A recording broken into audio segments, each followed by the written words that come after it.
నా చేతుల్లో చెప్పులు పెట్టావేంటి? యా, నీ చేతిలోనే పెట్టా. చిచి, ఏంటమ్మా, వేసిన పందెం ఓడిపోగానే మర్చిపోయావా? ఊరు కళ్ళేసుకుని అంగ పారు గుర్తెచ్చుకో పాపా.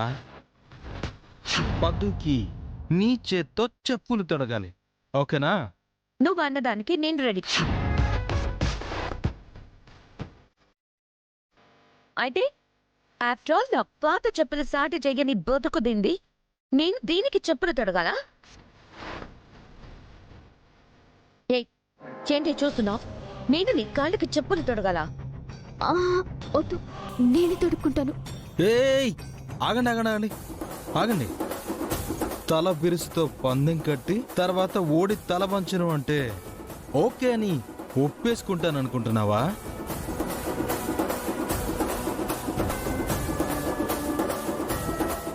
ఎలా తొడగవో నేను చూస్తా.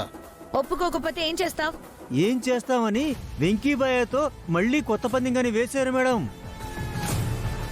భయ్యాన్ని గెలవడం మీ వల్ల అవదు. మ్యాగీ మేడం ఇప్పుడు ఓకే అంటే ఒకే పనిష్మెంట్తో పోతుంది. కుదరదంటే భయ్యా దెబ్బకి బాక్సులు బద్దలైపోతాయి. మీ సేఫ్టీ కోసం చెప్తున్నాను మేడం, తర్వాత మీ ఇష్టం.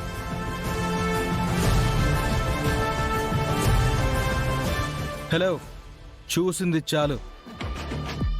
మృదువైన పద్దుగారి పాదాలకి ఓటమితో కృంగిపోతూ చెప్పులు తొడిగేసేమో తొందరగా.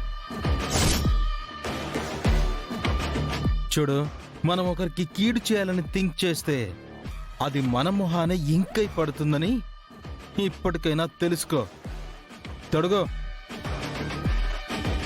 ఇప్పుడు చెప్పులు తొడగకపోతే ఈరోజు చెప్పినట్టు వెంకి ఏదైనా చేయొచ్చు. తొడుగు. మీరు రండి పద్దుగారు.